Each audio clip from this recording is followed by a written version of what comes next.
November 2022, a 30-year-old MIT graduate sits atop a $32 billion crypto empire.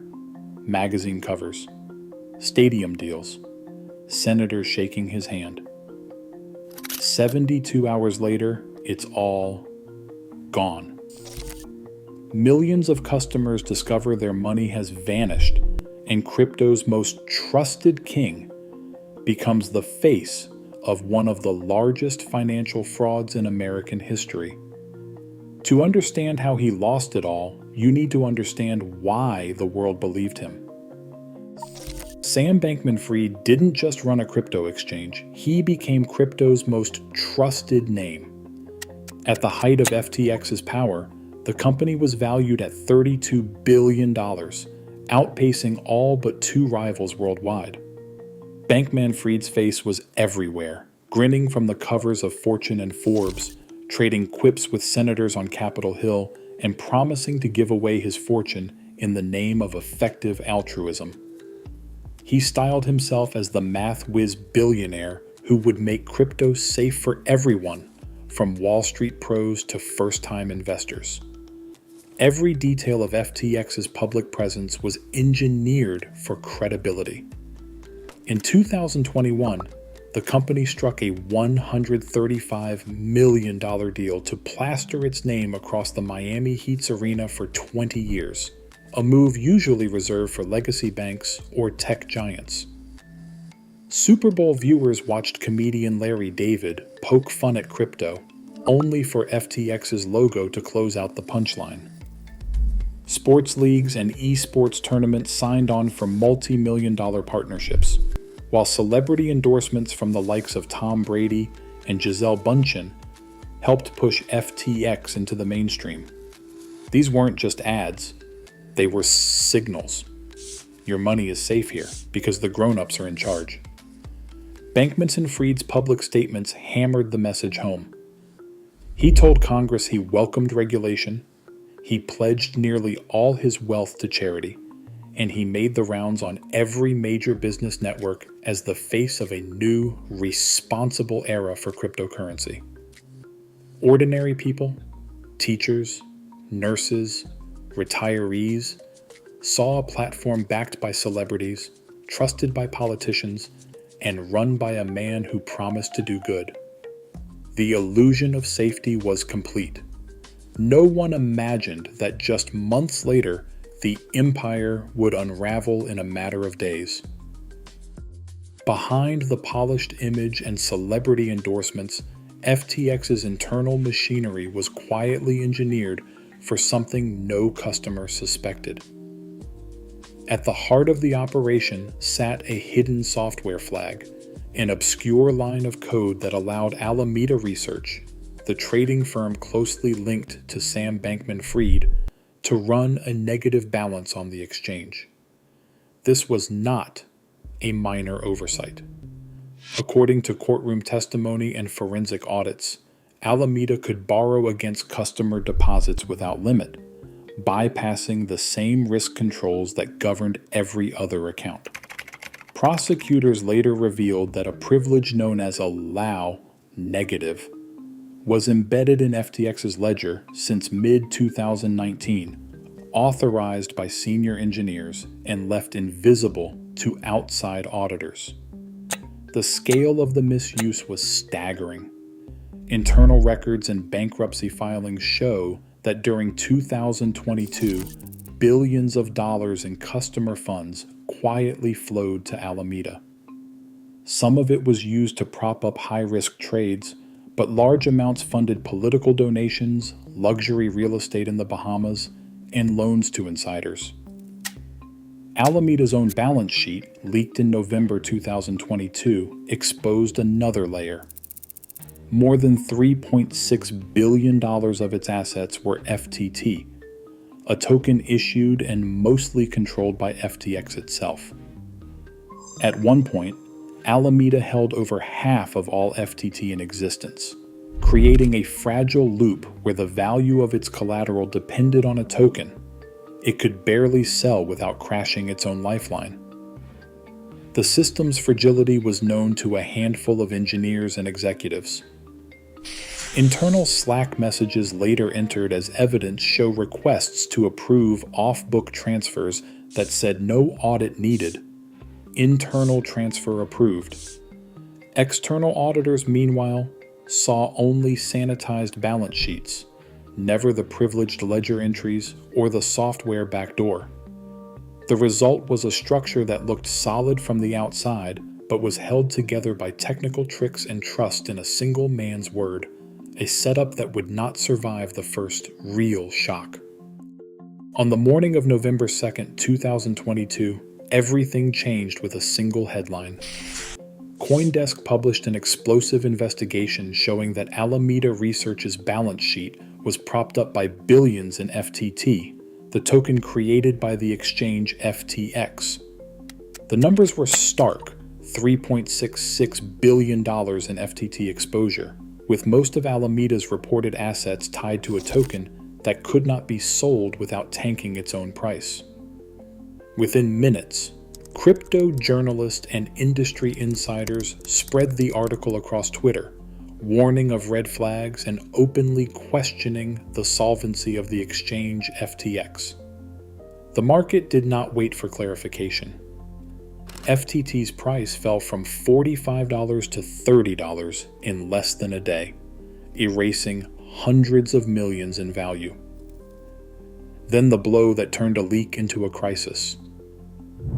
Binance Chief Executive Officer Changpeng Zhao, known as CZ, announced that Binance would liquidate its entire FTT holdings, more than $1 billion, to protect the ecosystem. The message was blunt: FTT is not a safe asset. Panic set in. Users rushed to withdraw funds from the exchange FTX, and the exchange's reassurances that all assets remained fully collateralized rang hollow as the sell-off accelerated.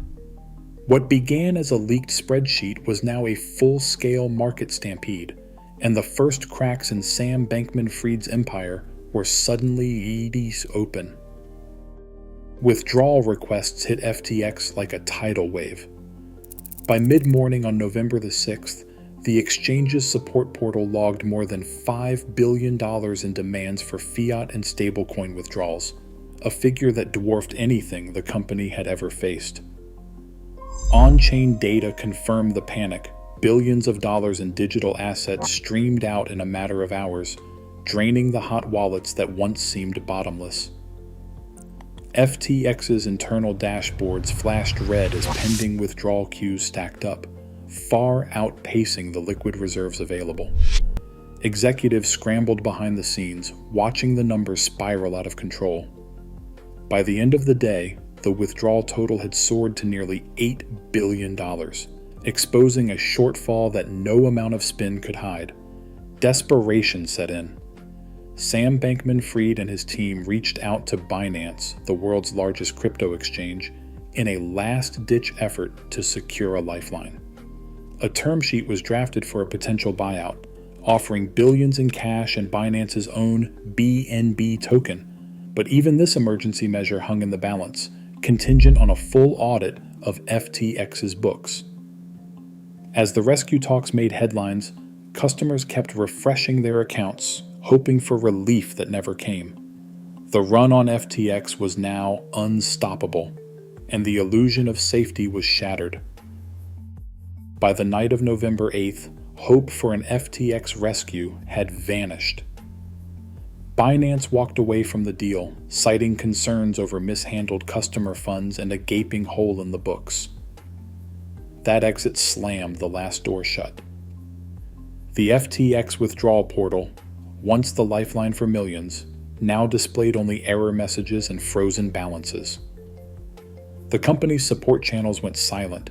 Behind the scenes, lawyers and crisis managers scrambled to assess the damage, but the scale was overwhelming. More than $6 billion in customer deposits could not be accounted for. At 13:30 Coordinated Universal Time on November 11th, FTX Trading Limited, and over 100 affiliated entities filed for Chapter 11 bankruptcy protection in the United States. The petition listed over 1 million creditors and an estimated $8 billion shortfall. Sam Bankman-Fried resigned as chief executive officer within hours. Regulators from the Bahamas to California seized assets and launched investigations, while court-appointed overseers began combing through what remained. For users, the reality set in with a single line on the bankruptcy docket: all withdrawals suspended, funds inaccessible, and no timeline for recovery. The collapse was now official, irreversible, and total. A teacher in Ohio checked her account, only to find her retirement savings locked and unreachable. A nurse in Singapore, who had trusted FTX with her emergency fund, watched her balance vanish overnight, money she had set aside for her daughter's medical bills. In Florida, a retired engineer described the moment his life savings disappeared with a single error message that read, "Withdrawals suspended." These are just 3 stories out of millions. For some, the loss meant eviction notices, missed medications, or years of work wiped out. The collapse did not just destroy numbers on a screen, it shattered futures, families, and any faith that the system would protect the little guy. Across internet forums and newsrooms, the outcry grew louder. How could so much trust be betrayed so quickly? The demand for answers and for justice was impossible to ignore. Sam Bankman-Fried's fall from crypto royalty to federal custody was as swift as it was public. On December 12, 2022, Bahamian police arrested him at the request of U.S. authorities, ending his run as the industry's most celebrated figure. Within days, he was extradited to New York, facing 7 criminal charges, including wire fraud, securities fraud, money laundering, and conspiracy. The prosecution's case drew on testimony from the closest insiders at FTX, including Caroline Ellison and Gary Wang, who described a deliberate scheme to funnel billions of dollars in customer money to Alameda Research. In November 2023, a jury found Sam Bankman-Fried guilty on all counts. By March 2024, Judge Lewis Kaplan handed down a 25-year prison sentence and ordered $11 billion in forfeiture, calling it one of the largest financial crimes in American history. For the millions who lost their savings, the verdict brought a measure of accountability, even as Sam Bankman-Fried continued to insist on his innocence. Even after a guilty verdict and a 25-year sentence, Sam Bankman-Fried's story refused to end. In 2025, a handwritten filing surfaced from his prison cell. It insisted FTX was never truly insolvent, and it blamed lawyers, not fraud, for the collapse. His parents quietly paid a Washington lobbying firm $250,000 to push for a presidential pardon. The denial did not fade with the verdict. It only grew louder, echoing through legal filings and back-channel campaigns, as if the collapse of a $32 billion empire could be argued away from behind bars. Tonight, the illusion shatters. $32 billion gone in 72 hours, millions betrayed by a trusted face. Sam Bankman-Fried sits behind bars, still denying insolvency. In crypto, trust is traded like currency, and when it's spent, then the fallout is real. Subscribe to MogulFlix for more untold stories.